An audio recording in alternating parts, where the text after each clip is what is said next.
It's the Misfits.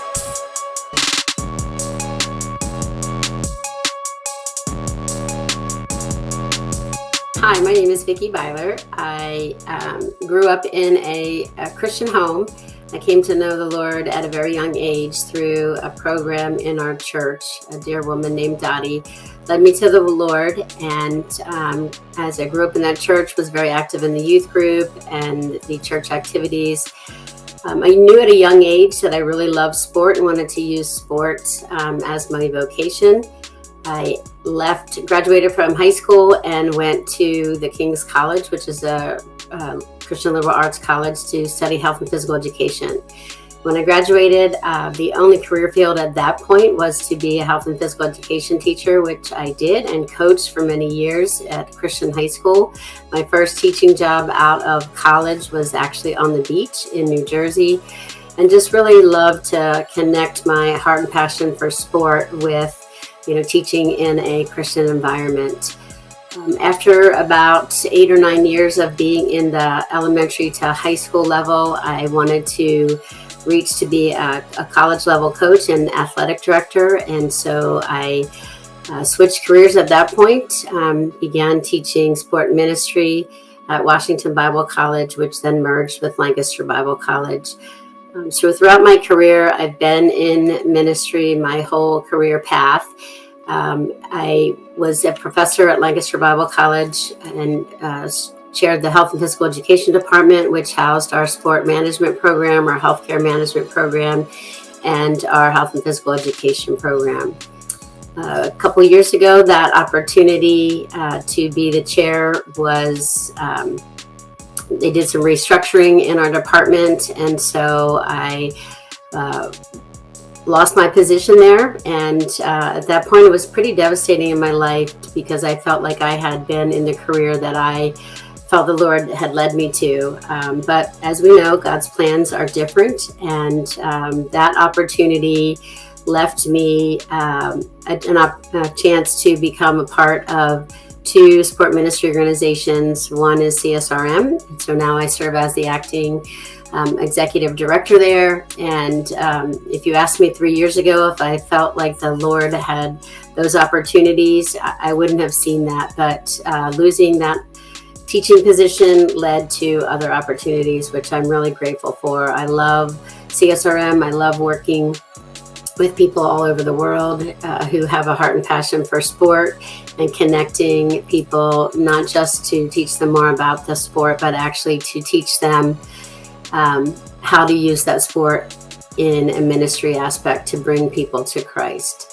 So that's a little bit about my background. I also spent many, many years in teaching, having the health and physical education background, working with families impacted by disability. So one of the courses that I taught was teaching adaptive physical education. Came in contact with an organization called Johnny and Friends, and that organization does family retreats for families impacted by disability. So I spent 11 years volunteering and then serving a little bit on staff with Johnny and Friends, which led to me wanting to write a book on how to be more inclusive for those families, to give them opportunities to be involved in sport and recreation. And so that's a little bit about my background, which led to the writing of the book, From Barriers to Belonging.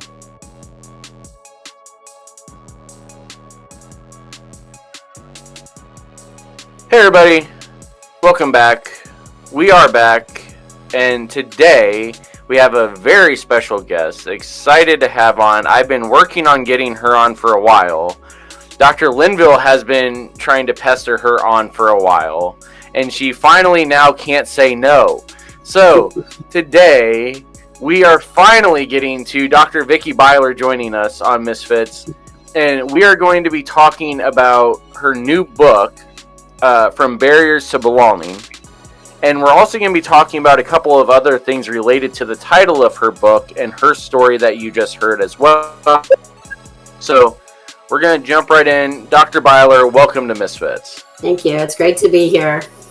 So you have a very long, extensive resume in terms of education, in terms of ministry, in terms of athletics, in terms of dealing with people with disabilities, in terms of dealing with ministries and churches dealing with this topic. And so we're going to try to work our way through all of them at some point. But let's start out actually with a different area of this idea of barriers to belonging. Because the title itself is something that should resonate with Misfits in general, as far as barriers to belonging and everything else. And something that you had just talked about in your testimony, as far as you had a little bit of an unexpected career change, but that it actually brought about, I don't know if it's something you necessarily were hoping for, but something that I know you had been wanting to be able to do more, and getting involved more with the CSRM stuff, Reach Gathering, Overwhelming Victory, and more of some of the resourcing and networking side of the work you already were doing as a professor. So let's talk a little bit about how, for those that are possibly dealing with similar situations right now, in terms of career paths feel like they're being blocked or ending, or something's going on. Give us some words of wisdom here as far as how can we actually go about this in a way that is productive rather than that is detrimental to either our health or our ministries or just life in general. That's a great question, Andrew. Because at that point, I really did feel like my whole world was falling apart. It actually happened right before I had knee replacement surgery also. So at that point, I had to just focus on, getting healthy, having my surgery, getting healthy. But one of the things that I didn't want to do was become angry and bitter. And I wanted to really be still, which is really hard for me. So I think that surgery piece fell into place. I had to be still. I had to wait. A good friend of mine gave me one of those little plaques that says, be still and wait. And I had that, as I was recovering, sitting there, just seeing, what is it that the Lord had for me next. I was always involved with CSRM as a volunteer, had been on staff a little bit previously, but had also gone to several of the Reach gatherings and, just was volunteer for them when I would be there. But at that point, I never really saw that there were opportunities, didn't know that those opportunities were out there. But through the, time of connecting with those people, through, whatever networks we had at that point, and just people hearing my story, those opportunities opened, the doors opened, and I just kept walking through. I was involved with a good support group, several others who had lost their jobs. And we had just a Christian network support group that met probably twice a month for a couple of months, just to, how do we walk through that? How do we navigate that well? And, just reading some devotionals of, what is my next step? I can't remember the name of the book offhand, but it was just a really good devotional that I walked through. How do you end one career, look for another one? Especially at my age, that was a little bit difficult. I thought I would retire there. But looking back now, I see that God has a plan, God had a purpose, and those doors opened at the right time. For me to be part of the Reach Gathering. I love event planning. I love doing things like weddings on the side. And so the Reach Gathering coordinator was a perfect fit for me. I could plan events and run events, and the opportunities for CSRM gave me the chance still to stay in the academic world, to teach with the Agone Institute, and to just be a part of things. And then shortly after that, the executive director position opened. So I feel like those organizational skills, the things I was doing, just fell right into place in a different opportunity. And so just knowing that God has a plan and a purpose, even though we don't understand it at that time, I think is just what was helpful for me. Just being patient, waiting, and watching it unfold. But that's not easy for me. I like to have my things, planned and outlined. But it was definitely a time of sitting still and waiting for me. A lot of things happen very quickly, which tends to be the case a lot of the time. Would you say that you feel like you were more prepared to be able to take on, because you didn't just say, okay, now I'll just fill in here, here, and here. You took on major roles very quickly for two international ministries and two international networks and a publishing house and published a book and all this stuff all very, very fast, very, very quickly.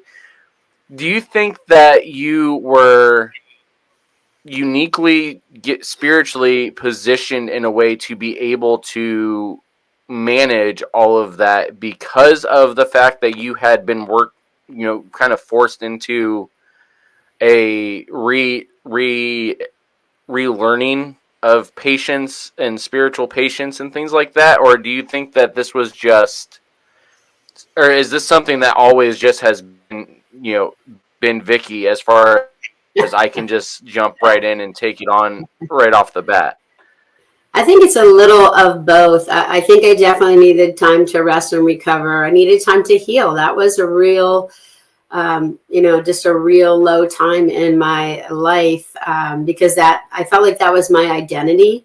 And looking back now, I realized that, there were so many sacrifices probably that you made from your family, from, kids at that point, that it wasn't necessarily the healthiest thing in the direction that was going. And so God saw that and, closed that door and opened another one. I've always loved a challenge. I've always strived to do hard things. I don't know if that's the right word, but when a challenge rises up to me, I feel like that's something I want to tackle. I want to see if I'm able to do it. And so I think God wired me in that sense that, some of those things didn't really scare me. They were just, oh, here's another opportunity. Let's do this and let's see where it goes. And, like I said, just, I think God knows obviously God knows our giftings, and just seeing how he wove that together, my love for event planning, my love for organization and administration. And, it was just beautiful to see. Awesome. So in the midst of all of that, you wrote a book. And that book is one that we've actually so Greg and I both have been talking about the fact that this book is coming for a while now. Very long. We've mentioned it I think even back in season 1, we had already mentioned the fact that this book was on its way and coming. So the book is finally available now. If you actually listen through the testimony instead of fast forwarding, you heard that Dr. Byler has had a long history of working with the disability community, both in terms of athletics and in terms of ministry and in terms of combining all three of those things together. And so she has written a book, Through Overwhelming Victory, dealing with this topic and how to do it, how you can help, how you can get involved, all that good stuff. And so that's what we're going to spend a good amount of time talking about for the rest of our time here today. So, Dr. Byler, let's actually start with this question of what actually made you decide to finally write this stuff down? That's a great question. It was always something I wanted to do. I never thought I was a writer, though. So I think my hesitation was in how do you get all those experiences and actually put them into a book. And the book took a very long time to write. There was a lot of edits that needed to be made because we were trying to figure out what direction we needed to go. And so I had great support from the OV Press people just to help me edit and write as a new writer.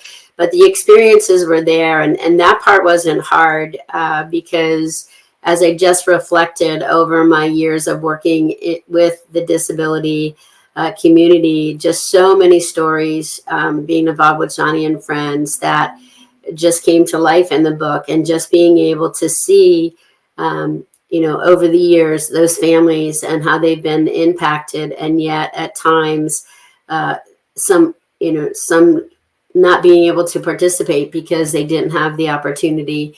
And so when we worked with the family retreats, one of my prayers every year. We would do several weeks of summer camp with the families. And it was unique because the whole family came. And so then we would program for, young kids, middle-aged kids, teens, adults, and parents. So it didn't matter. Everybody was there together doing kind of their own little mini camp within the full camp. And as a rec and program team, our prayer was like, help us, Lord, help us to figure out, the best way to have, every person participate to the level that they wanted to.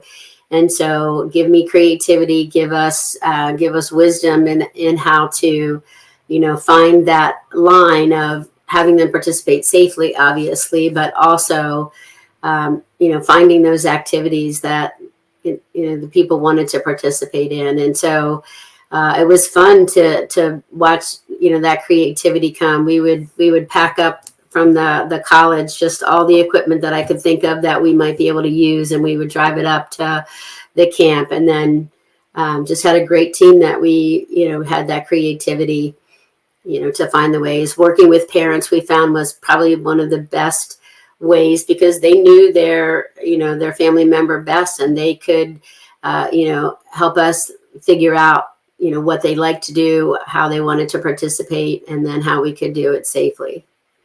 I want to start actually with the first part of this. Is to one of the things you mentioned is that there were a lot of edits. And I would say, from my understanding of being behind the scenes for some of it, there were almost more editing involved with this book than even some of the other ones that OV has put out. And there's a very good reason for that. I think that's one thing we probably should actually address first, because this is one of the things that I know keeps some churches from wanting to even deal with starting ministries that are dealing with disability, or athletic ministries dealing with disability especially, is how we actually are able to talk about it well without ruining our witness, without offending the people that we are trying to reach, without causing a bunch of new issues that were not issues beforehand that, always seem to come up when you start a new ministry, but especially when you're dealing one that is much more, there's insurance concerns, there's hands-on concerns, there's legal concerns, there's medical concerns, there's all sorts of things that aren't involved with other starting of ministries. Walk us through a little bit. What's your advice for somebody that's wanting to be able to try to start doing these sort of things, but is, I guess, scared is probably the best word for it. Scared of not being able to do it well, or doing it in a way that causes more harm than good. And I agree with you. I think that is one of the first barriers. I think our churches, our communities really want to reach out and be inclusive in that way. And yet the biggest fear is we don't know how, or we don't want to offend. We don't want to do something wrong. We don't want to be on the wrong side of a, legal situation. But my experience has been to gather a group of people that you're trying to reach. We're not trying to do a service for them. We're trying to do a service with them and through them, and then also enable them to be empowered to be a part of that same ministry and continue and develop leadership that way. And so in my experience, just, reaching out, talking to people, if people genuinely know you care, they're not going to be offended if you, make a mistake. For example, someone in a wheelchair still says, can I go for a walk? It's not, can I go for a wheel? Like, you don't have to be so overprotective with your language, but you do have to be very careful with your language, because there certainly is language that can be used that is more disabling than enabling. And so the book did go through many edits. We had several people impacted by disability that we said, please read, please help us make sure the language is, inclusive, make sure that we are using positive language, because, the heart is not to offend anyone, but to be inclusive. So I really feel, and we were affirmed in that, that if you're really trying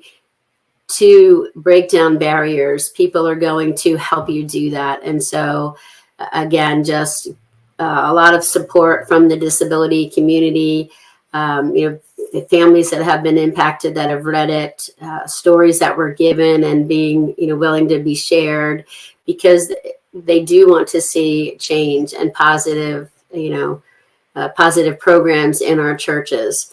Sometimes the families could not get their needs met within the church, and we're not saying that every church has to meet every need and provide hundreds of programs, but as a community we can come together, and maybe one church has a program where it's more cooperative games and activities. Another church might do something that's more competitive, and just collaborating together. There's a whole chapter in the book called on collaboration. How can we, not say my church, my church, my church, but as a community, how can we, reach out and provide opportunities for, people in our community. Another sad thing is some churches, will say, well, we don't have that need. There's nobody in our church that has a disability. And I would challenge that to say maybe they're not in your church because they don't feel welcome, or they don't feel like they would even belong.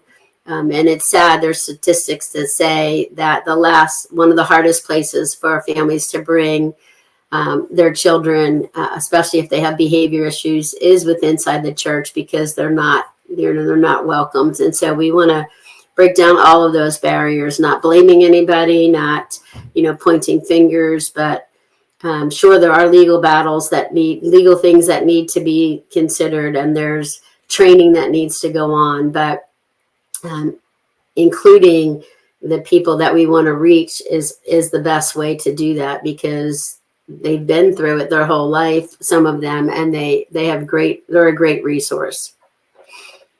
Yeah, I'd say, the thing with this, as far as what you were just talking about, and this is part of why it was a good fit for Overwhelming Victory in general, is that the stuff you're talking about there is not just exclusive to trying to do ministry to the disability community. Because everything you just said there is the stuff that we've been saying for every aspect of what the church is supposed to be doing. I mean, it's the 5 B's is what we're talking about here. The belonging piece is what's missing for a lot of the ministries and churches that are not doing this well or doing it effectively. Even things as simple as is your building ADA accessible is something that is a super simple thing to find out. But I know at least 2 churches that I had brought it up to them as far as, well, there's no wheelchair access. That thought never crossed their minds until it had been forced to be put in their minds, because the idea of, well, not everybody can even enter into our building was never part of the thought process. It was just, how can we get people into our building, not can they even enter. And this idea of belonging to the community is so central to all of it. But yeah, it's the hardest piece for us to ever be able to get, which is part of why I believe at least, it's part of why it even made it into your title. As far as the whole point of this is to get away from things being barriers into where we can start that discipleship process.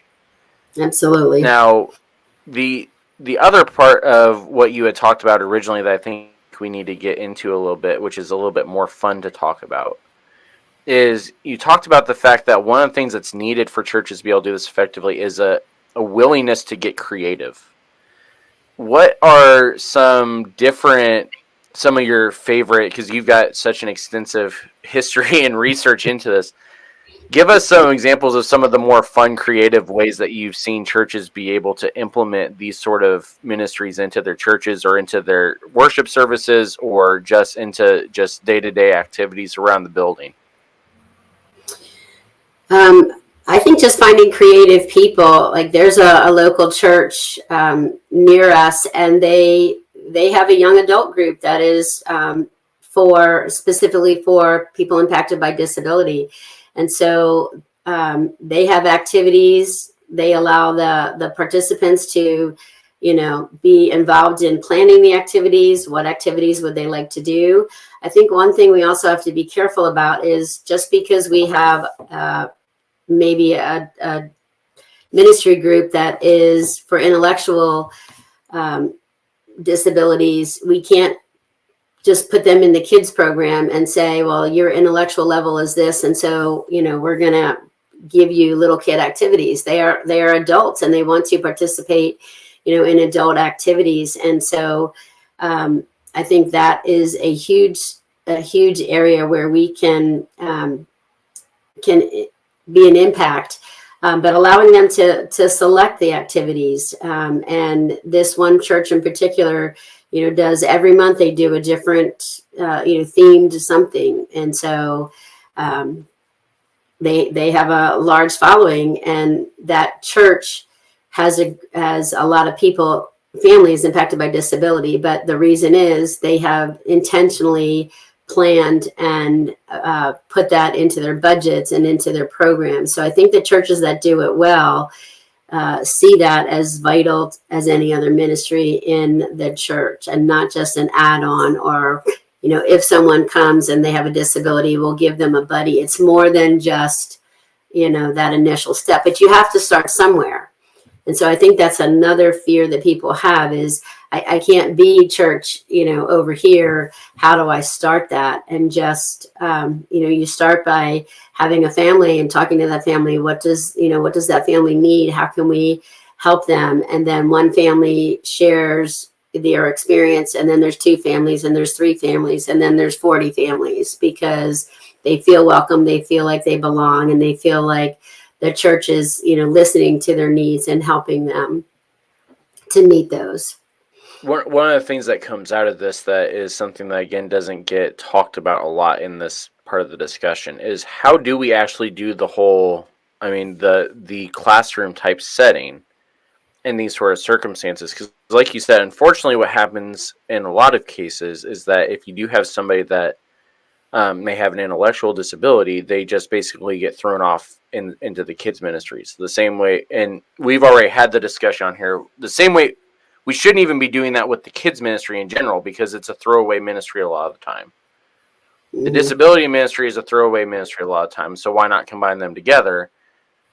But like you said, they want to be a part of the adult conversations because they are adults. How do we actually effectively have these types of settings, classrooms, whatever you want to call them, within our churches that is able to both be appropriate for the development, but also at the same time be able to allow for the actual conversation that they want to have happen? Because I think one of the things that may scare some people is the idea of doing it like you were talking about is one thing, but how do you even find somebody that's capable of being the teacher, the leader in that kind of a setting, to be able to do it appropriately, that doesn't have a bunch of training and degrees or education background or special education background or whatever?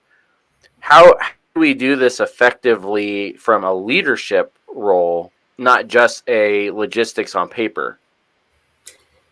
Yeah, I would say yes. Education is certainly an important piece of that. And like we mentioned before, there are a lot of things that, legally you need to be aware of. But for me, it was the heart and passion, of just making sure that people were included. And so if somebody has a heart and a passion to do that, and they surround themselves with, others who have that heart and passion, and then, that education piece comes in, and you build on that. But I think the church also has to be comfortable with maybe not the quietest worship service. If you've ever gone into one of our Johnny and Friends camp worship services, you would see people worshiping Jesus with their heart and their soul and their passion, and they're maybe not on tune when they're singing, which a lot of us aren't, even when we our inner service Say, ourselves, but say shout out to the sports ministers, right? their hands are up in worship, and they may be dancing, they may be singing, and it's beautiful. It is beautiful, and you cannot be in that kind of worship experience and say, that person with an intellectual disability is not connecting with God. They may not understand the theology that others can, but they have a relationship with God. And, there's just something sweet and innocent, about it, and beautiful. And I was in tears many, many times sitting in our daily worship services, being humbled by some of the people that we were ministering with and to, because their passion and heart for God put me to shame at times, and yet so we learn from each other, and I think that's a part of it. I know one gentleman that goes to camp. He loves to preach, and he you may not understand what he's preaching, but he's preaching the word, and he's preaching from his heart. And his parents have worked with him. He's an adult, but his parents have worked with him. His church has allowed him to do that. And then someone comes alongside of him and, helps with that. But, he serves and he ministers just like anybody else does in the church. And I think that's a piece too. We're not just ministering to them, we're allowing them to be a part of our, church community and giving back. And so maybe that's, helping, set up chairs or pews, being a greeter, being, whatever capacity, working in children's ministry with others, to see that whole full circle where they're not just being ministered to, but now they are ministering and giving back. To me, that's where the whole belonging piece comes all the way around.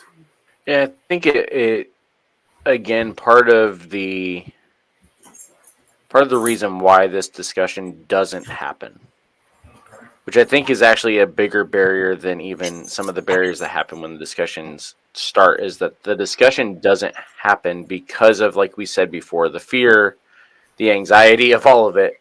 But I think this is another example of where we really are, in many ways, showing the fact that we don't fully recognize the work that the Spirit is able to do within the body when we just let it work. Mm-hmm. Because if we actually do believe that, then these ideas of, well, what are they going to do in the service, go away. The noise level concerns are gone. And we just let the Spirit do what he's going to do. It changes the perspective, the same way when we had the mental health discussion with Joel.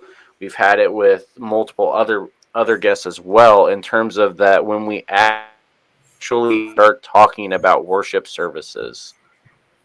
I think one of the biggest barriers in general, not just to this discussion, but in general, is the fact that we don't actually talk about it in a way that is worshipful. We just talk about it, just the logistics on paper and what's going to look good on the camera.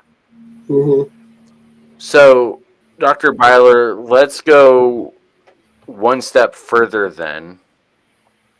For churches that have been doing this, that have been having ministries that have been working with the disabled community, and they are discovering now that perhaps they may not have actually been doing it well. They may have been doing it in a way that may have even been harmful at times. What advice do you have for them in terms of being able to make the corrections now in a way that is effective, and not just, oh, well, we just have to make the changes to make the changes? Like I said, apologies go a long way. If you feel that you've offended a family, or you've done something that hindsight says you shouldn't have, I think just going to that person, or that family, and saying, just admitting they know you're not doing it right, obviously, because it's not working, but and including them to be a part of that process, but including them because you want them to be a part, not including them because you need someone to run that ministry. So let me give you an example. A lot of families say that, when they do come into a church, then they're asked to run the ministry because they've got the experience.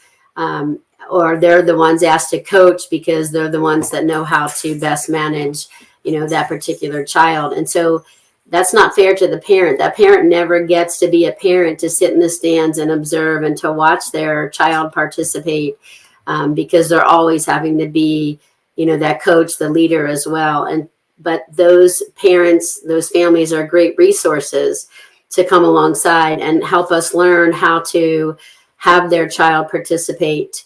I know one of the things that is happening often in the schools now, when a child is in a classroom setting that might be impacted by a disability, having that parent and that child come in and talk about that disability. So especially younger students can realize, I'm not going to catch that. I'm not going to catch something from them. I'm not going to hurt them if I participate. And if they understand what the disability is, how to best include that person, and that person and their family as a part of the conversation, I think that goes a long way. One of the things I feel really blessed with my kids growing up was they came with me to camp. And so our oldest son in particular really had a heart and passion for the child who had a disability in school, and reached out to those that weren't included because that's what he grew up seeing. There were no differences when you were, at camp. And so that was a blessing, just from me being involved as a parent. But we have to not be afraid to enter a difficult conversation, to say, tell me about your disability. Every year when we would do camp, we would get a list of the families that were coming and the disabilities that they had, and I would be like, wow, I don't know about this disability, but let me learn about it. Let me, read about it. Let me understand. And then having a conversation with the family, what is your child able to do? How can we best help them, and make things work for them, based on that. And families appreciate that more than just being ignored or saying, I don't want to have that difficult conversation. Even when it comes with behaviors, I learned a lesson as a teacher. We would bring students in and they would work with our adapted PE class, and we would give them, have a reward system for different, things that we were trying to get them to participate in, fitness or exercise. And this one particular girl would not participate. And no matter what token, prize, candy, whatever we were trying to give. And so I had a conversation with her mom after that, and she just laughed and she said, bring a jar of pickles. And this story's in the book too. And I thought, pickles, that's an odd reward. But her daughter loved pickles. And so next week or the next time we had them, come to the gym, we had a jar of pickles, and she suddenly participated because that was the reward that was meaningful to her. And so that has just stayed in my mind forever. Pickles, as just something, because you had a conversation with someone and said, what works, what motivates your child to want to participate. And so that to me stuck with me, just because without that conversation, we would have never, made progress, in that setting. And so I would just say, don't hesitate to have a conversation with people, to ask questions, because if they really believe you care and you really want to help, they will do anything, in their power to help you help their family. So with that, there's a couple of, heavier questions I want to ask before we close out here. And the first one is one that you've kind of answered, but I want to actually make sure we ask it directly and answer it directly. Is what advice would you give to a family of someone that either they themselves are disabled or they have somebody in their family that has been harmed by the church doing this wrong or just not doing it at all?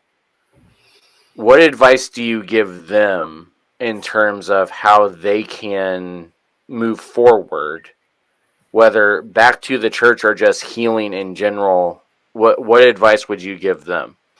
I worked with a coworker named Mike, and he's mentioned also in the book.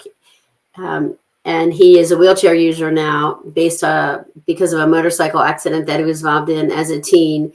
And he would tell stories, even as strong as his faith is. There are times when his faith is tested there, because someone will walk up and say, "Well, if you just prayed more, you would be healed," or "If you just believed more, then you would be healed." And just some different harmful things that people say over time, that challenge us. And just going back to the fact that God has a plan and a purpose for everything. We don't understand it, and yet, if we just trust in that, and we are supportive of that, and we find a church community where we can belong, and that church community sees our gifts and abilities, and supports those gifts and abilities, that's where we have community. That's where we belong. And so if they have been hurt by the church, or been hurt by an organization, I would just encourage them to find a different church, a different organization that is going to be welcoming and inviting, and to just or even go back to that church and say, "This is, we've been harmed. Be a voice, be an advocate."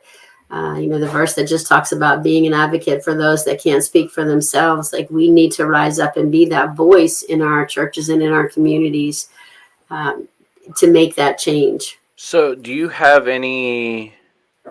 I don't know if there's any databases, anything like that, or maybe this is something for us to work on within CSRM and OV. Are there any places that you know of that you can go to find, a database or a list of churches, organizations that are actually doing this well within a regional area or geographic location? Are there any places that you know of to do that, or do you have any tips on how to find churches that are actually doing this well within your area? That's funny. We talked about trying to do a resource list in the book, and at that point we were going to publishing. But so I would just say to just start searching for disability ministry, in on a website, and find what churches are doing it well there. There is no database that I'm aware of, but there are a lot of organizations that work with disability ministries, and we've mentioned a few here. Just Johnny and Friends, or reach out to me, and I will try to help point them in that direction. But there are a lot of churches doing it well. Some of the research that I did for the book led me to other people to have conversations, because we found that we found a church that was doing it well. And so it is a little bit of work to do, but there are churches doing it, and those churches can help reach out to other churches. So Johnny and Friends is another great resource. People can reach out and find where the local Johnny and Friends office is, because they are doing disability ministry in a variety of communities around the world. Yeah, another one that we are all connected with through the CSRM work that's doing a lot of this stuff is Ability Ministry with Ryan Wolf. They also are one that probably have some information, if not maybe not a ton, but they probably can at least help direct you in the right direction.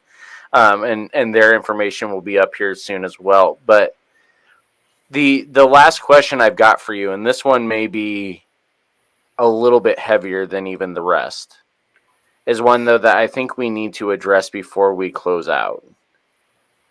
What do you say to the churches that want to claim that doing these types of things, having these kind of conversations, is just woke nonsense that's capitulating to the world?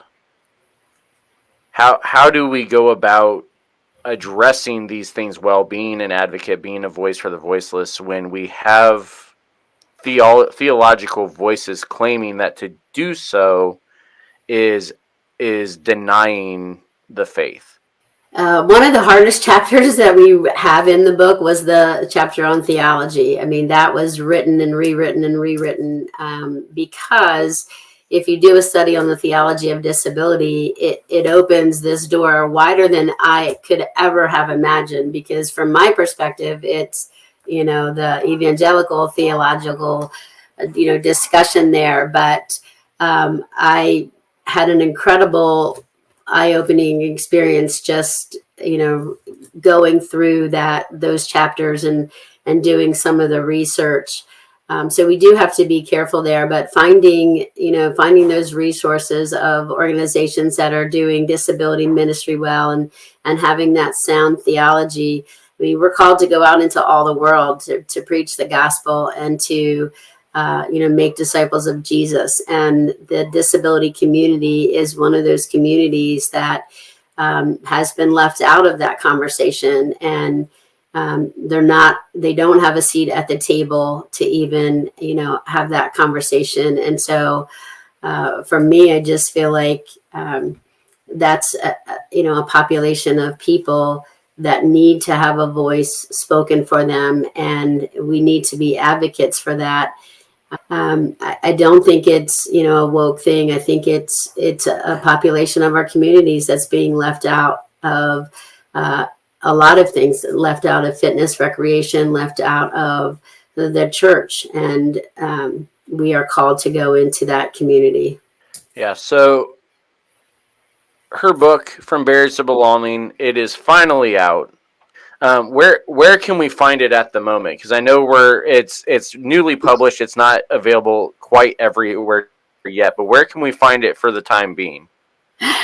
That's a great question, Andrew. I'm not sure where it is, so we're gonna have to talk to Greg about that one. I know they did Okay, so we're gonna have to call our EP.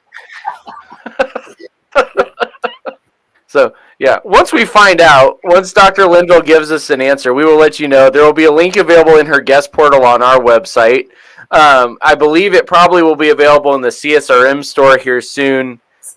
Most of our stuff also ends up on Amazon eventually as well, so you'll be able to find it. But this isn't the only thing you're doing. Like we said, you're very busy now. So what's going on with CSRM? We haven't had an update in a while. Anything interesting, new happening over with CSRM? We are connecting with our internationals right now. There's a ton of stuff going on around the world with the internationals. Just incredible stuff that we're hearing and seeing in monthly reports. So check out the newsletters or check out the website for some of those updates. We are hosting Reach in Ohio, which is where CSRM was originally based. So we have a goal to try to get as many of our internationals to Reach. And so we're going to be working, busy writing letters of invitation for them so they can get their visas. So some just behind the scenes stuff that has to be done for every organization. We just redid everybody's job descriptions and have those updated in files, a lot of administrative things. Let's see, our next big projects, we're trying to work to approve a bridge to the Future Foundation. We have meetings about that this week, just a new way for donors to give, not only to the current budget year, but also to future years. So fundraising, watching a lot of podcasts on fundraising. That's an area that I feel like we need to still continue to do because every organization needs to be funded. So those are some of the exciting things that are happening. We have the Agone Institute going on. We took a break for the month of July, but we've had classes going almost, around the clock to do that every 6 weeks. Also looking at several partnerships. We have a partnership with the Caribbean Nazarene University, trying to get a program, off the ground for them. Also having conversations with several other countries where we would partner to have the Agone Institute or something similar be a part of their seminaries. So a lot of things in the work behind the scenes, still trying to figure out some of those partnerships and when they would launch. Awesome. So yeah, if you want all that information, csrm.org. You can subscribe to the newsletter there. You can also get it through all the social media channels. Most Misfit channels also will connect you to the CSRM stuff as well. when that stuff kind of comes out. If you're interested in what she was talking about happening in Columbus next spring, that's Reach Gathering. Reach Gathering is annual networking for sports rec and fitness ministers internationally. Next year it's happening in Columbus. Dr. Byler is one of the main leaders for that there as well, because she can't be busy enough. And so you can find out more information about that at reachgathering.org. And you can check out all the different people that are there, all the foundational partners like CSRM and Seed Network and things like that, and you'll be able to meet them there and all that good stuff. Normally, you guys also do a panel related to our conversation today. I don't know if that's in the works for next year or not, but a lot of good stuff between Greg and Vickie and David Waddell and Bob Schindler and all sorts of other experts in the field. There's always good stuff going on there with Reach Gathering. So in the meantime, though, again, if you want to check out all the other things that Vickie is doing, you can get her guest portal over on the Misfits site, ministrymisfits.com. Go to the resources tab, go to the guest tab, and then find her. She should be towards the top because it's alphabetical. She should be there towards the top. You'll find links to CSRM, Reach Gathering, Overwhelming Victory. Once we figure out where Greg hit her book, we'll put links up there. In the meantime, also, if you want to support Misfits, you can do so, patreon.com/MinistryMisfits. We are going to finish, I know we keep saying it, we are going to finish the Daniel Bible study eventually. Hopefully, Tamiko and I's schedules are finally going to smooth out to where we can finish. But you can get all of that good stuff as well as early access to episodes and blogs and things like that over at patreon.com/MinistryMisfits. So, Dr. Byler, thank you for finally slowing down enough for me to catch up with you to get you on here. We are also very thankful for the work you're doing both with CSRM and OV, as well as just doing the theology of the disability and things like that you've been working on for a long time. And so we will see the rest of you all next week. The Ministry Misfits podcast is a production of Ministry Misfit Media in association with Overwhelming Victory. Dr. Greg Linville and Andrew Fouts are our executive producers, and Brandon Simmons is associate producer. The Ministry Misfits theme song is written and produced by J.D. Laird and Laird Creative Agency. If you would like to get in touch with us, you can email us at ministrymisfitmedia@gmail.com or by following @ministrymisfit on Facebook, Twitter, Instagram, and TikTok. You can also visit our website at www.ministrymisfits.com or through bio.link/ministrymisfits. If you would like to support Ministry Misfits, you can become a patron by going to patreon.com/ministrymisfits.